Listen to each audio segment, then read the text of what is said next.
प्रधानमंत्री नरेंद्र मोदी ने सरकारी क्षेत्र में नवनियुक्त 51,000 से अधिक कर्मियों को नियुक्ति पत्र किए वितरित। कहा, सरकार पारंपरिक रोजगार के क्षेत्रों को मजबूत करने के लिए उठा रही है सकारात्मक कदम।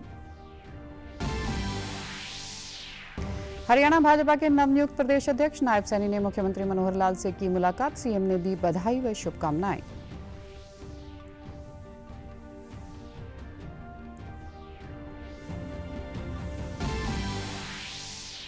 केंद्र सरकार ने वर्ष 2023-24 के लिए फॉस्फेटिक और पोषक उर्वरकों पर पोषक तत्व आधारित उर्वरक सब्सिडी की दरों को दी मंजूरी। किसानों ने जताई खुशी।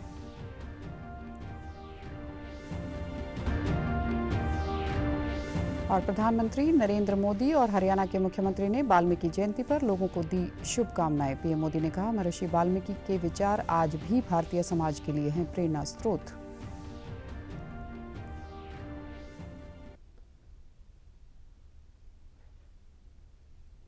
नमस्कार, मैं हूं आरजू। अब समाचार विस्तार से। प्रधानमंत्री नरेंद्र मोदी ने आज वीडियो कॉन्फ्रेंस के माध्यम से नवनियुक्त लोगों को 51,000 से अधिक नियुक्ति पत्र वितरित किए। नवनियुक्त लोगों को संबोधित करते हुए प्रधानमंत्री ने कहा कि भारत प्रत्येक क्षेत्र में विकास कर रहा है, जिससे रोजगार के नए अवसर सृजित करने में मदद मिल रही है। पर्यटन और खेल क्षेत्र में विकास का उल्लेख करते हुए पीएम मोदी ने कहा कि इन क्षेत्रों में रोजगार के नए अवसर उत्पन्न हो रहे हैं। एथलीटों के प्रदर्शन की सराहना करते हुए उन्होंने कहा कि यह खेल क्षेत्र के परिदृश्य में बदलाव का संकेतक है। स्पोर्ट्स क्षेत्र ये ऐसे सेक्टर भी हैं जो रोजगार के नए अवसर तैयार कर रहे हैं। नेशनल इंटरनेशनल खेलों में हमारे खिलाड़ी ऐतिहासिक प्रदर्शन कर रहे हैं।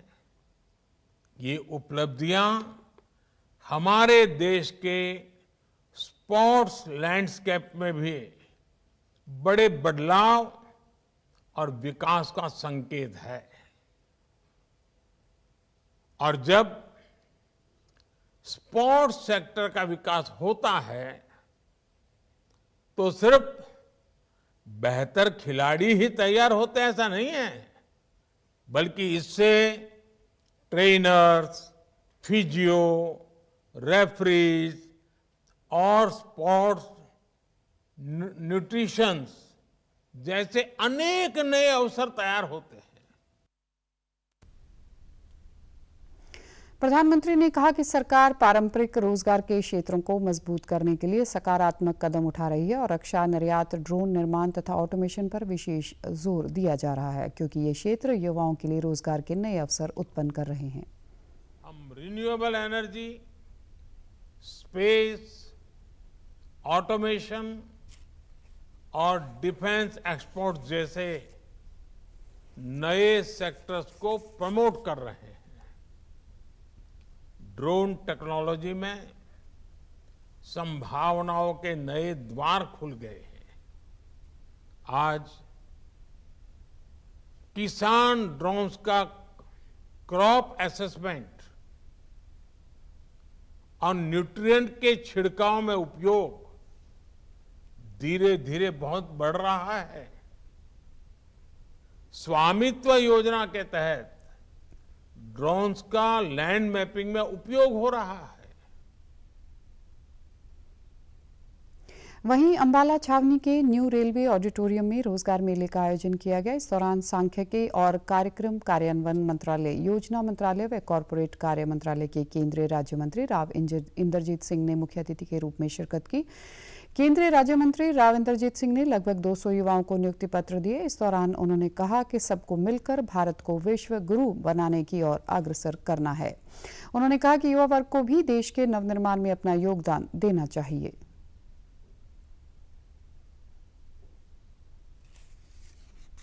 आज अम्बाला के अंदर शायद ये 5वां रोजगार मेला है और आज के दिन 37 और जगहों के ऊपर, देश के कोने कोने के ऊपर ये रोजगार मेला आयोजित हो रहा है। सभी को हमारे प्रधानमंत्री ने संबोधित किया है और कुल मिलाकर के 51,000 से अधिक लोगों को आज के दिन रोजगार पत्र या नियुक्ति पत्र मिला है।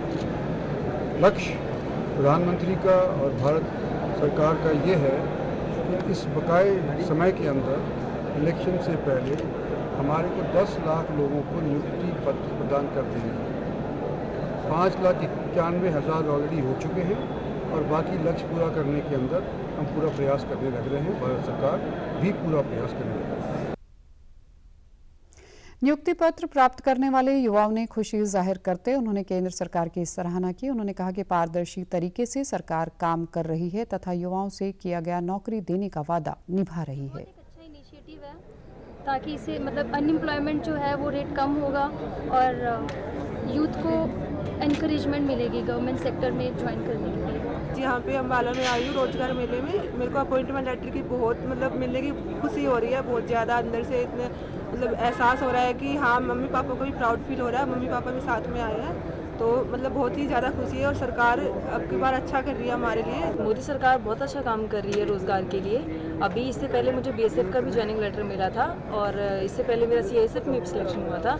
तो काफ़ी इस साल काफ़ी भर्तियाँ पूरी करवाई है सरकार ने और 51 लाख से जो इनका वादा है वो पूरा कर रहे हैं लोग और हर 2 महीने पे ये रोज़गार मेला कर रहे हैं। इससे काफ़ी लोग प्रोत्साहित हो रहे हैं कि हाँ रोज़गार जल्दी जल्दी मिल रहे हैं तो लोग तैयारी भी अच्छे से कर रहे हैं। इस मौके पर डीआरएम मनदीप सिंह भाटिया ने नियुक्ति पाने वाले युवाओं को बधाई देते हुए कहा कि अक्टूबर 2022 से देश में रोजगार मेलों का आयोजन किया जा रहा है जिसके माध्यम से 5 लाख से अधिक युवाओं को रोजगार देने का काम किया गया है। हरियाणा भाजपा के नवनियुक्त प्रदेश अध्यक्ष नायब सैनी ने आज चंडीगढ़ स्थित संत कबीर कुटीर पर मुख्यमंत्री मनोहर लाल से मुलाकात की। इस दौरान मनोहर लाल ने उन्हें भाजपा प्रदेश अध्यक्ष नियुक्त किए जाने पर उन्हें बधाई व शुभकामनाएं दी। उन्होंने कहा कि उनके नेतृत्व में पार्टी और सशक्त होगी तथा उनका राजनीतिक अनुभव संगठन एवं सरकार की नीतियों के प्रचार प्रसार व जन कल्याण में अहम भूमिका निभाएगा। वहीं नवनियुक्त प्रदेश अध्यक्ष नायब सैनी ने आज चंडीगढ़ स्थित हरियाणा भाजपा कार्यालय में एक प्रेस वार्ता को भी संबोधित किया। इस दौरान उन्होंने कहा कि वह सभी कार्यकर्ताओं के साथ मिलकर संगठन का कार्य करेंगे। उन्होंने कहा कि पिछले 9 सालों में सरकार द्वारा किए कार्यों को घर घर तक पहुंचाने का कार्य करेंगे और आगामी 2024 का चुनाव में फिर से भाजपा की सरकार बनाने का कार्य करेंगे। जो 2024 का चुनाव है उसके अंदर भारी बहुमत से 10 की 10 लोकसभा की सीटें आदरणीय नरेंद्र मोदी जी के पास भेजने का काम करेंगे और हरियाणा में भी डबल इंजन की सरकार बनाने का काम करेंगे। प्रधानमंत्री जी का, आदरणीय अमित शाह जी का, आदरणीय ठाकुर राजनाथ सिंह जी का और आदरणीय मुख्यमंत्री मनोहर लाल जी का कि जिन्होंने एक छोटे से कार्यकर्ता के ऊपर एक ये बड़ी जिम्मेवारी जो दी है इसके ऊपर हम 100% खरा उतरेंगे और पार्टी को बढ़ाने का काम, एकजुट करने का काम सभी के साथ मिलकर के करेंगे। हरियाणा के राज्यपाल बंडारू दत्तात्रेय रोहतक के महर्षि दयानंद विश्वविद्यालय पहुंचे जहां उन्होंने प्रदेश के पूर्व उप मुख्यमंत्री स्वर्गीय डॉक्टर मंगल सेन की 96वीं जयंती के अवसर पर आयोजित समारोह में शिरकत की। राज्यपाल ने डॉक्टर मंगल सेन के चित्र पर पुष्प अर्पित कर श्रद्धा सुमन अर्पित किए। इस दौरान उन्होंने डॉक्टर मंगल सेन के जीवन पर आधारित एक किताब का विमोचन भी किया। प्रदेश के शहरी स्थानीय निकाय व आवास मंत्री डॉक्टर कमल गुप्ता भी समारोह में मौजूद रहे। समारोह के दौरान अपने संबोधन में राज्यपाल ने डॉक्टर मंगल सेन के सामाजिक और राजनीतिक जीवन पर प्रकाश डाला। उन्होंने कहा कि डॉक्टर मंगल सेन ने समाज के हर वर्ग के उत्थान के लिए ईमानदारी और निस्वार्थ भाव से कार्य किया। उन्होंने कहा कि वे आखिरी सांस तक समाज सेवा के लिए समर्पित रहे। राज्यपाल ने डॉक्टर मंगल सेन को स्वच्छ राजनीति तथा नैतिक मूल्यों के प्रति समर्पित व्यक्तित्व बताया। जो इस कार्य को मंगल सेन जी का जीवन में जो भी आदर्श है उसको भावी पीढ़ी को बताना चाहिए, मालूम होना चाहिए। अभी भी बहुत से हरियाणा के भावी पीढ़ी को नहीं जानते। आज लोग किनको जानते हैं? Cinema actor, cricketer cinema actor को जानते हैं। ठीक है, जानिए, लेकिन मैं चाहता हूँ ऐसे मंगल सेन जी जैसे ऐसे लोगों को भी आप लोग याद रखिए। नॉट ओनली क्रिकेटर, एक्टर, लेकिन ऐसे भी लोगों को भी याद रखना चाहिए। प्रदेश के शहरी स्थानीय निकाय तथा आवास मंत्री डॉक्टर कमल गुप्ता ने डॉक्टर मंगल सैन को योगी तथा महापुरुष बताया। उन्होंने कहा कि उनका जीवन तन समर्पित, मन समर्पित और राष्ट्र समर्पित रहा। इसके अलावा मंत्री ने अयोध्या में राम मंदिर के निर्माण का भी जिक्र किया। उन्होंने कहा कि जनवरी 2024 में मंदिर का भव्य उद्घाटन होगा। आज भारत सशक्त हुआ, इन लोगों की वजह से हुआ, इन लोगों की वजह से हुआ। आज भारत सशक्त हुआ और 2024 की जनवरी में हम अपने भगवान राम का मंदिर, उसका उद्घाटन करेंगे। ये एक दिन की मेहनत नहीं है, इसका बीज नागपुर में 1925 में बोया गया था। तब से लेकर आज तक डॉक्टर मंगल सैन जैसे कई लोगों ने अपने जीवन को न्योछावर किया, तब जाकर ये काम हुआ। केंद्र सरकार ने वर्ष 2023-24 के लिए फॉस्फेटिक और पोषक उर्वरकों पर पोषक तत्व आधारित उर्वरक सब्सिडी की दरों को मंजूरी दी है। इस घोषणा के बाद किसानों को कुल 22,303 करोड़ रुपए की सब्सिडी का लाभ मिलने की उम्मीद है। फरीदाबाद के किसानों ने केंद्र सरकार के इस फैसले का स्वागत किया है। किसानों ने बताया कि केंद्र सरकार किसानों के हित में काम कर रही है और इस सब्सिडी के माध्यम से सरकारी दुकानों से किसानों को कम दाम में खाद उपलब्ध हो पाएगी, जिसका सीधा फायदा किसानों को मिलेगा। जो सरकार ने ये पीड़ा उठाया है इस सब्सिडी का खाते पर, किसानों को बहुत राहत मिलेगी। और सरकार ने जो अच्छा काम करा है, एक तो जो प्राइवेट दुकान है इन पे भी थोड़ा बहुत जो नुकसान था वो प्राइवेट सरकारी दुकानों पे लाभ होगा किसानों को। ये तो बहुत अच्छी बात है, खाद पर सब्सिडी रहेगी तो हमें किसानों को फ़ायदा होगा और इससे मारामारी भी नहीं रहेगी और सब सही होगा। ये जो भी है खाद सब अच्छी पहल है भाजपा सरकार की किसानों के प्रति। इससे किसानों को सब्सिडी से कुछ कम रेट में ये खाद मिल जाएगा। किसान देश का अन्नदाता है और सरकार ने, भाजपा सरकार ने जो किसानों को जो खाद पर सब्सिडी दी है, इससे किसानों को बहुत ज़्यादा फ़ायदा होगा, क्योंकि अब बुवाई का समय आ चुका है। 1 नवंबर से लगभग हमारे जो बुवाई का टाइम शुरू है और इससे भाजपा सरकार ने जो सराहनीय कार्य किसानों के लिए किया है, ये बधाई के पात्र है। मैं अपनी तरफ से और किसान परिवार की तरफ से, सभी की तरफ से भाजपा को बधाई देना चाहता हूँ। देखिए, भाजपा सरकार ने जो भी कदम उठाया है हमारी सब्सिडी का, उसमें बहुत लाभदायक है किसानों को। इससे किसान बहुत खुश हैं।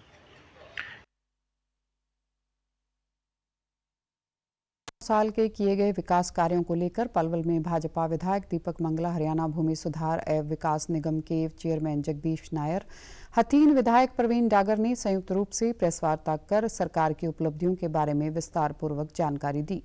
प्रेस वार्ता को संबोधित करते हुए विधायक दीपक मंगला ने कहा कि हरियाणा के मुख्यमंत्री मनोहर लाल ने कुशल नेतृत्व में आज से 9 वर्ष पहले व्यवस्था परिवर्तन कर प्रदेश के समावेशी विकास की जो परिकल्पना की गई थी, आज उसके बेहतर परिणाम सामने आ रहे हैं। उन्होंने बताया कि पिछले 9 सालों का कार्यकाल व्यवस्था परिवर्तन, सबका साथ, सबका विकास, सबका विश्वास, सबका प्रयास, संवेदनशील व पारदर्शी प्रशासन और अंत्योदय उत्थान का साक्षी रहा है।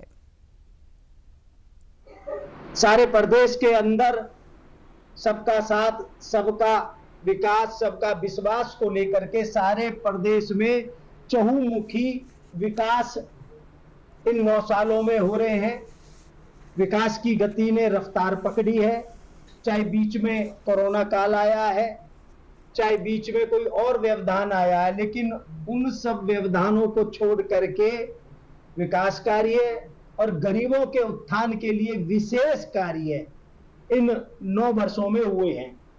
हमारे मुख्यमंत्री मनोहर लाल खट्टर जी के कुशल नेतृत्व में परिवार पहचान पत्र बना करके प्रदेश के 45 लाख परिवारों को, जो हमारे प्रदेश की 397 योजनाएं हैं, जो सेवाएं हैं, उनका लाभ सीधा उन परिवारों को पहुंचाया जा रहा है। हथीन विधायक प्रवीण डागर ने कहा कि सरकार ने डीबीटी के माध्यम से 12 लाख किसानों के खातों में फसल खरीद के 85,000 करोड़ रुपए डाले हैं। एमएसपी पर 14 फसलों की खरीद करने वाला हरियाणा देश का पहला राज्य है। प्रधानमंत्री किसान सम्मान निधि योजना के तहत प्रदेश के 19.82 लाख किसानों के खातों में 4,227,19 करोड़ रुपए की राशि पहुंची है। मनोहर लाल खट्टर जी ने के नेतृत्व में पूरी 36 बिरादरी के बिना किसी भेदभाव के समान विकास कार्य करा गए, चाहे किसानों की बात हो या युवाओं की बात हो या कर्मचारियों की बात हो, सबके लिए जनहित में प्रदेश सरकार के मुख्यमंत्री जी ने और हमारी सरकार ने बहुत ही बेहतरीन कार्य किए। अगर मैं बात करूं किसानों की, तो आप लोगों ने देखा भी होगा कि हमारे पलवल जिले की लोकल जो समस्या थी, बहुत बड़ी शैम की समस्या थी, और प्रदेश सरकार ने घोषणा की विधानसभा में सेशन के दौरान कि प्रति वर्ष 1 लाख एकड़ जमीन जो शैम से खराब हुई पड़ी है, उस जमीन को सुधारने के लिए सरकार ने पूरे बजट का इंतजाम किया और उस पर बहुत तेजी से कार्य भी चला हुआ है। अग्निपथ योजना के तहत सेना में भर्ती के लिए प्रशिक्षण लेने वाले युवाओं का एक दल आज रोहतक स्थित सेना भर्ती कार्यालय से रवाना हो गया। इस दौरान अग्निवीर के लिए चयनित ये युवा काफी खुश नजर आए। इन युवाओं को देश भर में अलग अलग केंद्रों पर प्रशिक्षण दिया जाएगा। योजना के तहत इन युवाओं को 6 माह का बेसिक मिलिट्री प्रशिक्षण दिया जाएगा।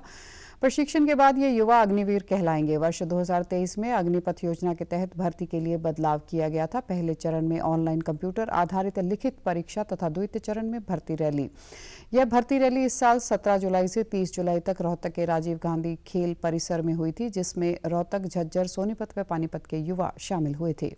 इन युवाओं ने अग्निपथ योजना की सराहना करते हुए कहा कि वे देश सेवा का जज्बा लेकर सेना में भर्ती हुए हैं।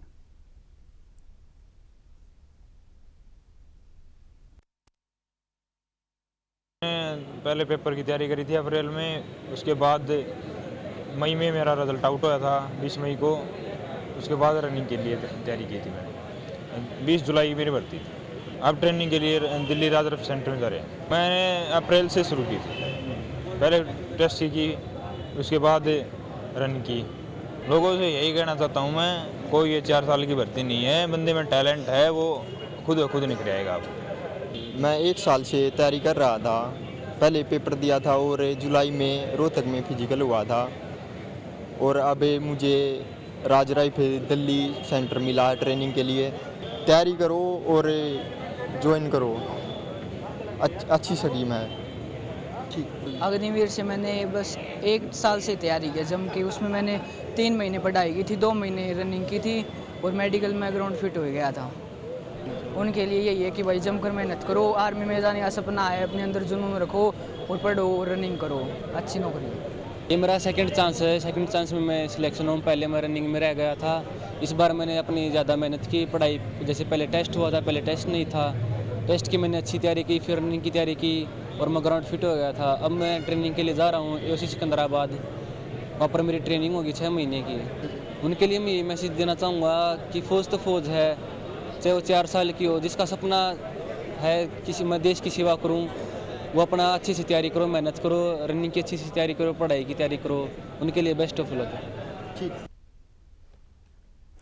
हरियाणा के डीजीपी ने जिले के सभी पुलिस अधीक्षकों को आदेश दिए हैं कि ऑटो रिक्शा को एक unique ID number plate police द्वारा जारी की जाए, जिस पर यूनिक कोड के साथ ऑटो चालक की फोटो और उसका मोबाइल नंबर भी होना जरूरी है, ताकि कोई भी ऑटो चालक किसी तरह का कोई अपराध करता है तो उसमें बैठी सवारी को उस ऑटो चालक व ऑटो की पहचान हो सके।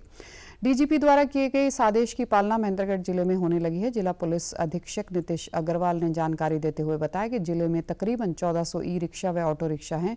इन सभी को डिटेल पुलिस द्वारा एकत्रित की गई है और इन सभी ई रिक्शा ऑटो रिक्शा पर हरियाणा पुलिस द्वारा जारी की गई यूनिक आईडी कोड प्लेट लगाई जा रही है।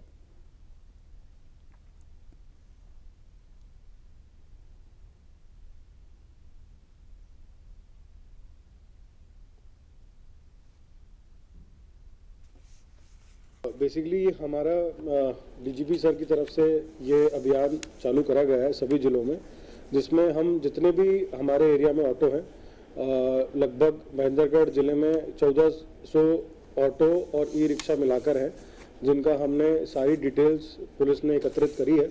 और इन सभी ऑटो और ई रिक्शा के ऊपर हम एक प्लेट लगा रहे हैं, जिसमें उनको एक यूनिक रजिस्ट्रेशन नंबर दिया गया है और उसमें जो ड्राइवर का नंबर होता है, उसकी फ़ोटो वो भी वहाँ पे दिखाई जाती है।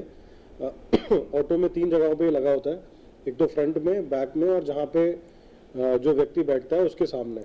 तो इससे हमें ये एक तरीके से, एक तो जो ऑटो वाले हैं वो भी इस बारे में सतर्क रहते हैं कि कोई अप्रिय घटना को अंजाम नहीं दें, और जो मालिक होते हैं वो भी और सक्रिय होते हैं इस बारे में कि उनका जो ड्राइवर है वो किसी तरह की गलत गतिविधि में नहीं पड़े। छात्रों ने पुलिस के इस कदम की सराहना करते हुए कहा कि ऑटो रिक्शा के इस तरह की प्लेट लगाने से अपराधों में कमी आएगी। अगर कोई ऑटो चालक सवारी से, महिलाओं से या छात्रों से अभद्र व्यवहार करता है या गलत नियत से गलत स्थान पर ले जाने की कोशिश करता है तो ऐसे में यूनिक कोड नंबर प्लेट से नंबर लेकर उसे ऑटो चालक की पहचान की जा सकती है और पुलिस को सूचना दी जा सकती है। वहीं ऑटो चालकों ने भी पुलिस के इस कार्य की सराहना की। ऑटो चालकों का कहना है कि इस तरह की प्लेट लगने से यात्रियों को काफी लाभ होगा और गलत नियत रखने वाले ऑटो चालक के विरुद्ध तुरंत कार्रवाई होगी।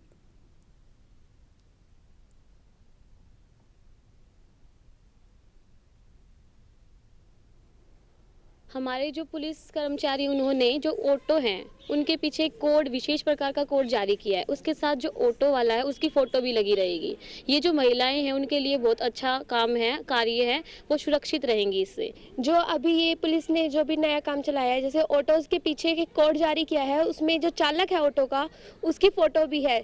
तो अगर किसी भी महिला के साथ ऑटो में कोई भी दुष्कर्म होता है, कोई भी दुर्घटना होती है, तो वो उस ऑटो के कोड की मदद से पुलिस को इन्फॉर्म कर सकते हैं, जिससे उस जो भी ऑटो चालक है या किसी की भी गलती होती है तो उसे जल्दी से जल्दी पकड़ा जा सके, उसकी आइडेंटिफिकेशन की जा सकती है। इसमें हमारा जो पुलिस वालों ने काम किया है ये अच्छा ही काम किया है। इसमें एक प्लेट लगाई हुई है, इस प्लेट के ऊपर हमारा ड्राइवर का नंबर है, फोटो है, गाड़ी संख्या नंबर है, और ये अच्छा काम किया प्रशासन ने। ये जो ऑटो के जो प्लेट लगाई है ये बढ़िया लगाई है।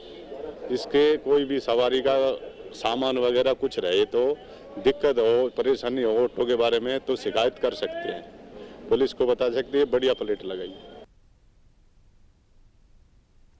कुरुक्षेत्र विश्वविद्यालय में आयोजित 4 दिवसीय राज्य स्तरीय रत्नावली समारोह की आज से शुरुआत हो गई है। रत्नावली में 34 विधाओं में 3000 से अधिक युवा कलाकार हिस्सा ले रहे हैं।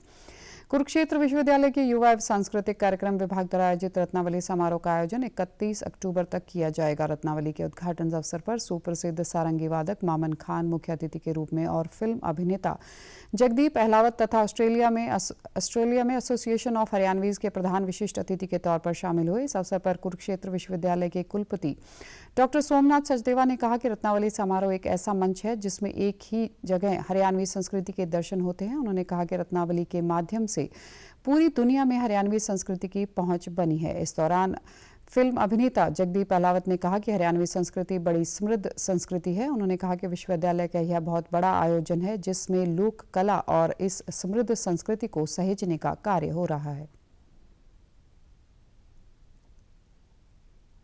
ऐसा कि आप सब लोग जानते हैं, हमारी हरियाणवी संस्कृति का जो महाकुंभ जिसको हम कहते हैं रत्नावली, इसका आज शुभारंभ होने जा रहा है और आप उत्साह देख रहे हैं। हमारे जितने भी युवा कलाकार इसके अंदर प्रतिभागिता कर रहे हैं, बहुत उत्साह के साथ इसका आयोजन करने जा रहे हैं। अगले 4 दिन तक हमारे जो विभिन्न विधाएं हैं उनका आयोजन यहाँ पर किया जाएगा और अब की बार इसकी विशेषता यह है कि इसमें 2-3 विधाएं ऐड करी गई हैं, जिसके अंदर हरियाणवी फैशन शो है अब की बारी। इसी तरह से जो लूर नृत्य था पहले, उसको हमने इन दोनों विधाओं को अब की बारी एक कम्पिटिटिव इवेंट के रूप में इंक्लूड किया गया और हरियाणवी बैंड की पहली बारी रत्नावली के मंच से प्रस्तुति होगी।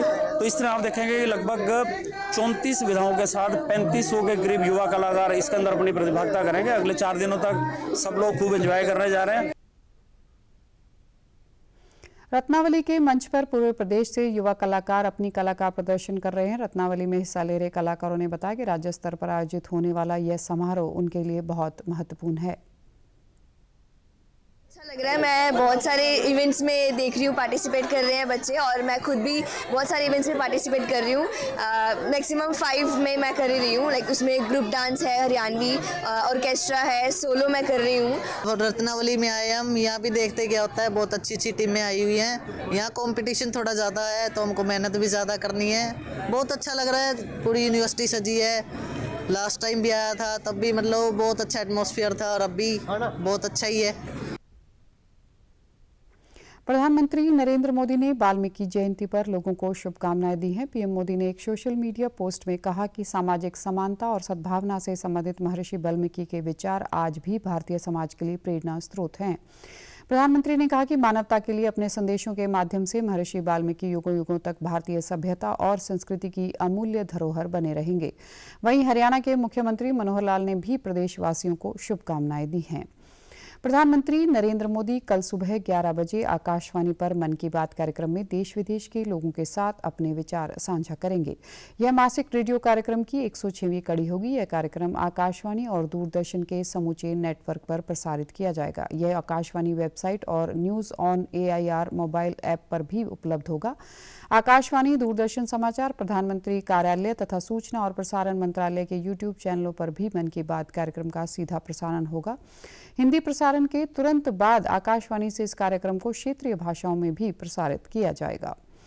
आज रात आंशिक चंद्र ग्रहण लगेगा। ग्रहण पूरे भारत में दिखाई देगा। भारत मौसम विज्ञान विभाग ने कहा कि चंद्र ग्रहण आधी रात के बाद 1:05 पर शुरू होगा और 2:24 तक जारी रहेगा।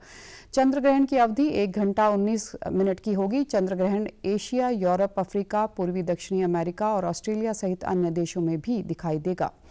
चंद्र ग्रहण एक खगोलीय घटना है जो तब घटित होती है जब पृथ्वी सीधे सूर्य और चंद्रमा के बीच से गुजरती है और चंद्रमा की सतह पर अपनी छाया डालती है। चीन के हांगचौ में पैरा एशियाई खेलों में भारत के अब तक 28 स्वर्ण, 31 रजत और 49 कांस्य सहित 108 पदक जीतकर शानदार प्रदर्शन किया है। इससे पहले भारत ने इंडोनेशिया में वर्ष 2018 में आयोजित पैरा एशियाई खेलों में सर्वश्रेष्ठ प्रदर्शन करते हुए 72 पदक जीते थे। आज दिलीप गावित ने पुरुषों की T47 400 मीटर दौड़ स्पर्धा में 49.48 सेकंड का समय लेकर स्वर्ण पदक हासिल किया। PR3 मिक्स्ड डबल स्केल्स नौकायान प्रतियोगिता में भारत की नारायण और अनीता की जोड़ी ने कांस्य पदक हासिल किया। पुरुषों की F55 भाला फेंक स्पर्धा में नीरज यादव ने 33.69 मीटर की दूरी तक भाला फेंककर स्वर्ण पदक जीता और पैरा एशियाई खेलों का नया रिकॉर्ड बनाया। इसी स्पर्धा में टेकचंद ने कांस्य पदक अपने नाम किया। महिलाओं की 1500 मीटर T20 स्पर्धा में पूजा ने कांस्य पदक हासिल किया। प्रधानमंत्री नरेंद्र मोदी ने एशियाई पैरा गेम्स में 100 से अधिक पदक जीतने पर भारत के खिलाड़ियों को बधाई दी है। सोशल मीडिया के एक पोस्ट में पीएम मोदी ने कहा कि एशियाई पैरा गेम्स में 100 से अधिक पदक जीतना अद्वितीय प्रसन्नता की एक घड़ी है। उन्होंने कहा कि यह सफलता हमारे एथलीटों की प्रतिभा, कठिन परिश्रम और दृढ़ इच्छा शक्ति का परिणाम है। प्रधानमंत्री ने कहा कि इस असाधारण सफलता ने सभी देशवासियों को गौरवान्वित किया है। प्रधानमंत्री मोदी ने प्रतिभाशाली एथलीटों, कोच और उनके साथ काम करने वाली पूरी व्यवस्था की सराहना करने के साथ कृतज्ञता व्यक्त की है। भिवानी जिले के गांव नौरंगाबाद के प्रदीप कुमार ने एशियन गेम्स में सिल्वर मेडल हासिल किया है। उन्होंने चीन में आयोजित चौथे पैरा एशियन गेम्स में डिस्कस थ्रो के F64 इवेंट में 46.41 मीटर थ्रो कर देश के लिए सिल्वर मेडल प्राप्त किया। उनके इस उपलब्धि पर उनके पैतृक गांव नौरंगाबाद में परिजनों व ग्रामीणों ने मिठाई बांटकर खुशी मनाई और उनकी इस उपलब्धि को देश के लिए गौरव की बात कही। प्रदीप की इस जीत पर उनकी मां व चाचा ने कहा कि प्रदीप ने निरंतर मेहनत करते हुए इस मुकाम को छुआ है जो देश के लिए गौरव की बात है। प्रदीप ने सिल्वर मेडल लेते हुए न केवल गांव, प्रदेश बल्कि देश का नाम रोशन किया है।